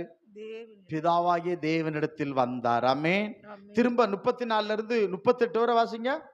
34. அவர்கள் அவனுக்கு பிரதியுத்தரமாக, முழுவதும் பாவத்தில் பிறந்த நீ எங்களுக்கு போதிக்கிறாயோ என்று சொல்லி அவனை புறம்பே தள்ளிவிட்டார்கள். தள்ளிவிட்டார்கள். அவனை அவர்கள் புறம்பே தள்ளிவிட்டதை ஆ, இயேசு கேள்விப்பட்டு ஆ, அவனை கண்டபோது, ம். நீ தேவனுடைய குமாரனிடத்தில் இப்ப கேட்காரு பாருங்க, கண்ணை திறந்துட்டாரு. திறந்ததுக்கு அப்புறம் அவன் கண்ணை திறந்தாருன்னா இவன் எப்படின்னா, இப்போ இயேசு கிறிஸ்து என்ன பண்ற, சேத்ததான் என்ன வச்சுட்டு அனுப்புறாரு. குளத்துல போய் கழுவி தான் பார்வை அடையும் போது அங்க யார் இல்ல, அங்க இயேசு கிடையாது. அப்பன்னா அவனுக்கு தெரியல. இப்பதான் அவர் வந்து பாக்குறான். அவன் புறம்பே தள்ளி விட்டதை இயேசு கேள்விப்பட்டு அவனை கண்ட போது, நீ தேவனுடைய குமாரனிடத்தில் விசுவாசமா இருக்கிறாயா என்றார். அதுக்கு அவன் சொல்றான் பாருங்க. அதற்கு அவன், ஆண்டவரே, அவரிடத்தில் நான் விசுவாசமா இருக்கும்படிக்கு அவர் யார் என்றான். ஆ, அதற்கு இயேசு அவனை நோக்கி, ஆ, நீ அவரை கண்டு இருக்கிறாய், ம். உன்னுடனே பேசுகிறவர் அவர்தான் என்றார். 38. உடனே அவன், ஆண்டவரே, விசுவாசிக்கிறேன் என்று சொல்லி அவரை பணிந்து கொண்டான். அல்லேலூயா. அப்போ தேவகுமாரன் அப்படின்னு நீங்க விசுவாசித்தா அவர் என்ன செய்யணும்?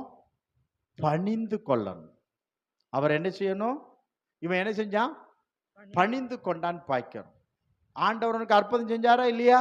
அற்புதம் செஞ்சார். நமக்கு எத்தனையோ அற்புதங்களை கர்த்தர் செஞ்சிருக்கிறார்.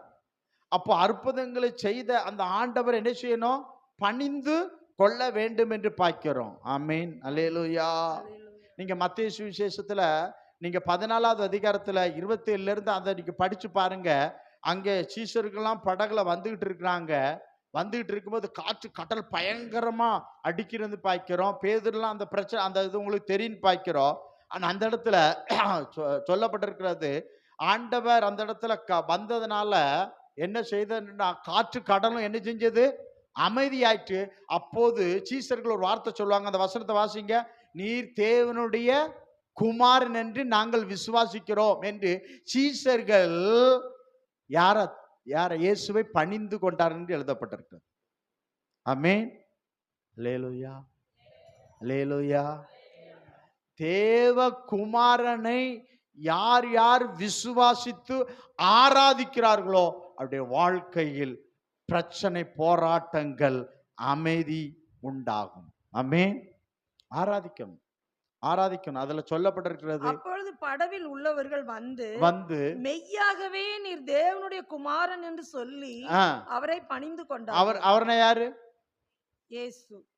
இல்ல, சீஷர்கள் அவர் என்ன செஞ்சாங்க? பணிந்து கொண்டார்கள். என்ன சொன்னாங்க? நீர் மெய்யாகவே தேவனுடைய குமாரன். நீ உண்மையிலேயே நீர் யாருதான்? தேவனுடைய குமாரன். ஆமென்.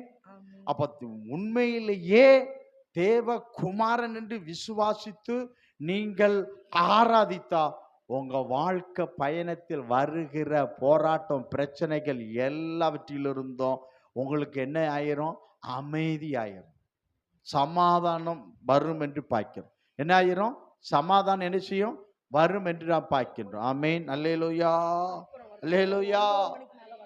அப்ப தேவ குமாரன் என்ன செய்யணும்? விசுவாசித்து அவருக்கு என்ன செய்யணும்? ஆராதிக்கணுங்க, பணிந்து கொள்ளணுங்க. லூக்கா சுவிசேஷம் 2வது அதிகாரத்துல நீங்க பாருங்க. அங்கே சாஸ்திரிகள் எவ்வளவோ தூரத்திலிருந்து வந்து அந்த பிள்ளையை, தேவகுமாரனை என்ன செய்தார்கள்? காணிக்கை செலுத்தி பணிந்து கொண்டார்கள் என்று எழுதப்பட்டிருக்கிறது. அல்லேலூயா. சத்தம் சொல்லுங்க பார்க்கலாம். ஆமா, வாரம் என்ன செய்யணும்? தேவகுமாரன் அவரை என்ன செய்யணும்? வாரம் கர்த்தருடைய ஆலயத்தில் போய் காணிக்கை செலுத்தி அவரை பணிந்து கொள்ள வேண்டும். கிறிஸ்மஸுக்கும் நியூ இயருக்கும் நீ வந்து கர்த்தரை பணிந்து கொள்வது அல்ல. வாரம் வாரம் தினம் தினம் கர்த்தரை நீ பணிந்து கொள்ள. அவர் ஒருவருக்கு நீ என்ன செய்யணும்? ஆராதனை செய்யணும். தேவனுடைய குமாரன் என்று விசுவாசித்து அவர் ஒருவருக்கு நம்ம ஆராதனை செய்யணும். அப்ப கிறிஸ்துமஸ்னா என்னன்னா, நல்லா கவனிங்க, நல்லா கவனி. கிறிஸ்துமஸ்னா என்ன தெரியுமா? கர்த்தர் தேவனுடைய குமாரன் என்று விசுவாசித்து அவருக்கு ஆராதனை செய்வதுதான் கிறிஸ்துமஸ். கர்த்தரை ஆராதிப்பதுதான் என்னது? கிறிஸ்துமஸ். ஏன் விசுவாசிக்கிறோம்? என் பாவத்திலிருந்து, என் சாபத்திலிருந்து, என் நோயிலிருந்து, என் துக்கத்திலிருந்து, என் பிரச்சனை போராட்டத்திலே எல்லாம் கர்த்தர் எனக்கு விடுதலை கொடுத்தார். அவர் விடுதலை கொடுத்தார். என் பாவத்தில் என்னை பரிசுத்தராய் மாற்றினார். ஆகவே அவரை நான் விசுவாசிக்கிறேன். அவர் ஒருவருக்கே நான் ஆராதனை செய்வேன். அவர் ஒருவருக்கே. அப்ப குழந்தைய வந்து அந்த தேவகுமாரன் பிறந்தான் அப்படின்னு கேள்விப்பட்டு சாஸ்திரம் வந்து பணிந்து கொண்டார்கள் என்று பார்க்கிறோம். நம்ம ஒவ்வொருவரும் என்ன செய்யணும் தெரியுமா? ஆமா, தேவகுமாரனாகிய இயேசு கிறிஸ்துவை விசுவாசித்து அவர் ஒருவருக்கே ஆராதனை செய்ய வேண்டும். என்ன செய்யணும்? ஆராதனை செய்ய வேண்டும். ஒவ்வொரு நாளும், வார வாரம் இல்ல, ஒவ்வொரு நாளும் தினமும் கர்த்தருக்கு ஆராதனை செய்ய வேண்டும் என்று பார்க்கிறோம். அதுதான் அதான் உண்மையான கிறிஸ்துமஸ் என்று பார்க்கிறோம். அல்லேலூயா, அல்லேலூயா, அல்லேலூயா. ஆமா, ஸ்தோத்திரம் ஆண்டவரே, உம்மை நான் தேவனுடைய குமாரன் என்று விசுவாசிக்கிறேன். பிசாசு சொல்லுது, நீர் தேவனுடைய குமாரனாகிய பரிசுத்தர். நம்ம வாயில இருந்த வார்த்தை ஏன் வரமாட்டேங்குது? ஏன் வரமாட்டேங்குது? எப்பவும் அதை அறிக்கை பண்ணணும். நான் தேவகுமாரன் ஆகிய பரிசுத்தரை விசுவாசிக்கிறேன், நான் அவர் ஒருவருக்கு தான் ஆராதனை செய்வேன் என்று சொல்லி கர்த்தரை பணிந்து கொள்ள வேண்டும், ஆராதிக்க வேண்டும். ஆமென், அல்லேலூயா. அப்படி ஆராதிக்கிறவர்கள் தான் கர்த்தர் ஒரு காரியத்தை செய்கிறார். 1 யோவான் 3:8. இப்படி பணிந்து ஆராதிக்கிறாங்க பத்தியா? எல்லாத்துக்கும் அல்ல, எல்லாத்துக்கும் அல்ல. இப்படி பணிந்து ஆராதுகள் தான். 1 யோவான் 3:8 வாசிங்க பார்க்கலாம்.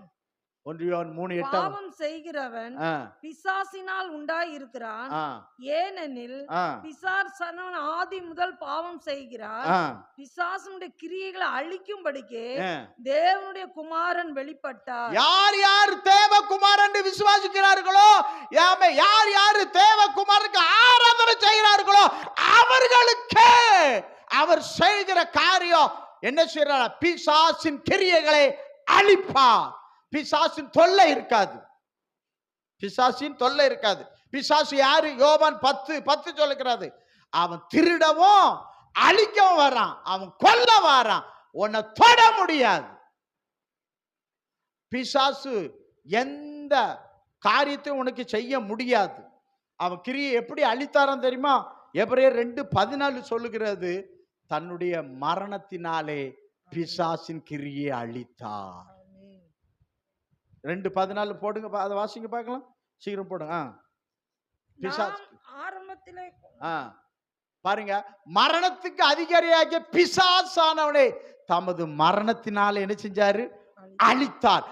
அப்படின்னா பிசாசின் கிரியை உனக்கு அழித்தால், பிசாசின் கிரியை நீ அழிச்சாதான் அவங்ககிட்ட இருந்து விடுதலை பெற்றுக் கொள்ள முடியும். அவன்கிட்ட விடுதலை பெற்றாதான் நீ பரலோகம் வர முடியும். இல்லைன்னா பிசாசு உன்னை கட்டி வச்சிருப்பான். பிசாசு என்ன பண்ணிடுவான்? பாவத்துல கட்டிடுவான், பாவ கயிறுல கட்டிடுவான், நீ பரலோகம் வர முடியாது. அப்ப நீ அந்த பாவ கட்டில இருந்து விடுவிக்கப்பட வேண்டும் என்றால் என்ன செய்யணும் அப்படின்னு இந்த கிறிஸ்துமஸ்ல கேட்டா கர்த்தருடைய ஆவியானவர் சொல்லுகிறார், உன்னதமான தேவனுடைய குமாரனை நான் விசுவாசிக்கிறேன், அவர் ஒருவருக்கே நான் ஆராதனை செய்வேன். அவர்களுக்கு தான் சொல்றாரு, தேவ குமாரன் அவர்களுக்கு இந்த பிசாசின் கிரியை அழித்தார், விடுவித்தார். அவங்களதான் ஆட்டுக்குட்டியின் ரத்தம் ஆட்டுக்குட்டியின் ரத்தம் அடிக்கப்பட்டு எகிப்திலிருந்து என்ன செஞ்சாங்க? வெளியே கொண்டு வரப்பட்டான்னு பார்க்கிறோம். ஆமென். இயேசு கிறிஸ்து உலகத்தின் பாவத்தை நமக்காக அடிக்கப்பட்ட ஆட்டுக்குட்டி. ஆமா, ஸ்தோத்திரம். பாவத்துக்காக, அக்கிரம அநியாயத்துக்காக அடிக்கப்பட்டான்னு பார்க்கிறோம். நம்ம பிசாசின் கிரியிலிருந்து முற்றிலும் நம்ம விடுவிக்கப்பட்டுட்டோன்னு பார்க்கிறோம். அல்லேலூயா. குமாரன் விடுவிக்கப்பட்ட நீங்க என்ன செய்வீர்கள்? விடுதலையாக விடுதலையாவீர்கள். எப்படி விடுதலையாவீர்கள்? அவர் பிசாசின் கிரியை அழிச்சிருக்கிறாரு. தமது மரணத்தினாலே அவன் கிரியை அழிச்சிட்டார். எல்லாருக்குமாமா? இல்ல. தேவகுமாரன் யார் யாரு விசுவாசிக்கிறார்களோ, தேவகுமாரன் யார் யாரு ஆமே சோத்திற்கு ஆராதிக்கிறார்களோ அவர்களுடைய பிசாசு தொட முடியாது. பிசாசு அவர்களை தொட முடியாது. ஆமென். நாகும் 1:15 சொல்லுகிறது. என்ன சொல்லுகிறது? யூதாவே உன் பண்டிகையை கொண்டாடு. ஆமென். சோத்திர சொல்லப்பட்டிருக்கிறது. அது பண்டிகை கொண்டாடு. அந்த சத்துரு முழுவதும் என்ன செஞ்சானா? சங்கரிக்கப்பட்டான். இந்த கிறிஸ்துமஸ்ல சோத்திரம் ஆமென். என்ன செய்யறான்? உன் சத்துரு முழுவதும் கர்த்தர் சங்கரிச்சிட்டார். உன் எதிரி பகைஞன் உனக்கு தொல்லை கொடுத்த, வேதனை கொடுத்த, உன்னை பிசாசு உன்னை உன் வீட்டை உனக்கு எல்லாத்துக்கும் விரோதமா பண்ணின ஆமே பிசாசின் கிரியை கர்த்தர் இந்த கிறிஸ்துமஸ் நாள்ல அழிக்கிறார். வாத நோயை அழிக்கிறார். பில்லி சுனி ஆவிகளை அழிக்கிறார். செய்வின கட்ட அழிக்கிறார். பிசாசின் கட்ட உடைக்கிறார். தேவ குமாரன் அதை செய்கிறார். பிசாசின் கிரியை, பிசாசினால் ஏவப்படுகிற ஏவதல் ஆவிகள், பில்லி சுனி ஆவிகள், செய்வின ஆவிகள், சோத்திரம் பொல்லாத மனிதனுடைய பொறாமைகள், எரிச்சல்கள் எல்லாம் இயேசு கிறிஸ்து நாமத்தில் அழிகிறது. கர்த்தர் அழிக்கிறார். இந்த கிறிஸ்துமஸ்ல நீங்க வந்திருக்கீங்க, தேவ குமாரனை விசுவாசித்து வந்து இன்னைக்கு கிறிஸ்துவே தேவ குமாரனை பணிந்து கொண்டிருக்கிறார். கர்த்தர் உங்களுக்கு தான் சொல்லுகிறார், சாத்தானுடைய கிரியை கர்த்தர் உங்களுக்கு அழிச்சிட்டார். துஷ்டன் இனி உன் வழியாய் கடந்து வருவதில்லை. துஷ்டன் உன் வழி என்ன செய்யறதில்ல? கடந்து வருவதில்லை. அவன் முழுவதும் சங்கரிக்க. கையில் ஒருத்தர் அல்லேலூயா சொல்லுங்க பார்க்கலாம். அல்லேலூயா. ஏனி சாத்தான் உன்னை தொட முடியாது. சங்கீதம் 144 சொல்லப்பட்டிருக்கிறது, சத்துரு உட்புகுதலும் குடியோடுதலும் என்ன செய்யாது? உன் வீட்டுக்குள்ள இராது. சாத்தான் உன் வீட்டுக்குள்ள என்ன செய்ய முடியாது? வர முடியாது. ஏன்னா கர்த்தர் பிசாசின் கிரியை என்ன செஞ்சிட்டாரு? அழிச்சிட்டாரு. தேவ குமாரன் பிசாசின் கிரியை என்ன செஞ்சிட்டாரு? அழிச்சிட்டாரு. யாருக்கு அழிச்சார் தெரியுமா? யாருக்கு அழிச்சார் தெரியுமா? தேவ குமாரன் யாரு விசுவாசித்து தேவ குமாரன் தெய்வம் என்று ஆராதிக்கிறார்களோ அவர்களுக்கு பிசாசை கிரியைகளை அழிக்கிறான் பாய்க்கும். அல்லேலூயா. எல்லாருக்கும் அல்ல என்று கர்த்தர் சொல்கிறார். ஆமென். அதான் உண்மை. இவங்க வர மாட்டாங்க, செபிக்க வர மாட்டாங்க, ஒன்றும் வர மாட்டாங்க, பாவத்திலே இருப்பாங்க. ஆனால் தேவகுமாரன் போய் தேவகுமாரன் அறிக்கை பண்ண மாட்டாங்க, தொழுது கொள்ள மாட்டாங்க, பாவம் செஞ்சுட்டே இருப்பாங்க, சாத்தாங்கிட்ட இருப்பாங்க. இவங்க போய் அழிப்பாரோ? அல்லேலூயா, அல்லேலூயா. கர்த்தர் நல்லவர். இந்த கிறிஸ்துமஸ் நாள்ல கர்த்தர் அப்ப தேவகுமாரன் எனப்படுவார். கன்னி வயிற்றில் ஆமென் உன்னதமான குமாரன், தேவனுடைய குமாரன் எனப்படுவார். ஏன் தேவகுமாரன் இந்த உலகத்தில் வெளிப்பட்டார் என்றால் மனு குலத்தை மீட்க, மனு குலத்தை பரலோகத்தில் சேர்க்க இரத்தத்தை சிந்திட்டார், பாவத்தை மன்னிச்சிட்டார், பரிசுத்தத்தை கொடுத்துட்டார். பரிசுத்தம் தான் பரலோகம் கொண்டு போகும். ஆமென். பரிசுத்தம் இல்லாம பரலோகம் முடியாது. பரிசுத்தம் சாத்தானை ஜெயிக்க முடியாது. பரிசுத்தம் இல்லாம அற்புதம் நடக்காது. அற்புதம் நடக்காதுன்னு பாய்க்கிறோம். அப்போ தேவ குமாரனை அந்த குருடன் என்ன செய்யறான்? விசுவாசிக்கிறான். அவன் கண்கள் திறக்கப்பட்டன்னு பாய்க்கிறோம். நீ தேவ குமாரனை விசுவாசிக்கிற பொழுது கர்த்தர் சொல்லுகிறார், அடைக்கப்பட்ட அநேக வழிகளை கர்த்தர் திறப்பார். வாழ்க்கையில இதுவரை சாத்தான் அடைச்சு வச்சிருந்தான் பாத்தியா? அவன் பிறவி குருடனாய் அவன் கண் அடைக்கப்பட்டிருந்து போல உன் வாழ்க்கையில தாயின் வயிற்றிலிருந்து வந்த நாள் இந்த நாளும் சாத்தான் என்ன செய்யணும்? ஆசீர்வாதத்தின் வாசலை அடைச்சு வச்சிருக்கான். கர்த்தர் இன்னைக்கு அதை திறந்து விடுகிறார். கர்த்தர் உனக்கு திறந்து விடுகிறார். ஆசீர்வாதத்தின் வாசலை திறந்து விடுகிறார். திறந்த வாசலை கர்த்தர் உனக்கு வைக்கிறான்னு பாய்க்கிறோம். அடைக்கப்பட்ட சாத்தானால் அடைக்கப்பட்ட அத்தனை கதவையும் தேவகுமாரன் திறக்கிறார். இதுவரை உன் வாழ்க்கையில எங்கெங்கெல்லாம் அடைப்பு இருந்துச்சோ இந்த கிறிஸ்துமஸ் நாள்ல தேவகுமாரன் அதை திறக்கிறார். அவர் திறந்தா ஒருத்தனை அடைக்க முடியாது. அவர் திறந்தா அடிக்க முடியாது, ஒருத்தனும் அடைக்க முடியாதுன்னு பாய்க்கிறோம். அல்லேலூயா. அடுத்தது என்னதுன்னா, நம்ம தேவகுமாரன் விசுவாசி அவரை நம்ம பணிந்து கொண்டா ஆமே சாத்தானுடைய கிரியை முழுவதும் அழிஞ்சிரும். சாத்தான் உங்ககிட்ட வர முடியாது. சாத்தான் உங்ககிட்ட என்ன செய்ய முடியாது, வரவே முடியாதுன்னு பார்க்கிறோம். அல்லேலூயா. சத்துருடைய கிரியை கர்த்தர் இந்த கிறிஸ்துமஸ் நாள்ல கர்த்தர் கொடுக்க வாக்கு என்ன தெரியுமா? பிசாசின் கிரியை அழிஞ்சிட்டு, ஆமென். அல்லேலூயா. உனக்கு விரோதமா, குடும்பத்துக்கு விரோதமா, ஆமா வியாதி அப்பா ஏதோ ஒண்ணு வந்திருக்கு. ஆனா கர்த்தருடைய ஆவியான்னு சொல்ற இந்த கிறிஸ்துமஸ் நாள்ல ஆமே பிசாசின் நாள் வந்த அத்தனை கெட்ட கிரியைகளையும் ஆமே கர்த்தராகிய தேவன் தேவகுமார் அழிக்கிறார், ஆமென். வெற்றியை கொடுக்கிறார், விடுதலை தருகிறார்.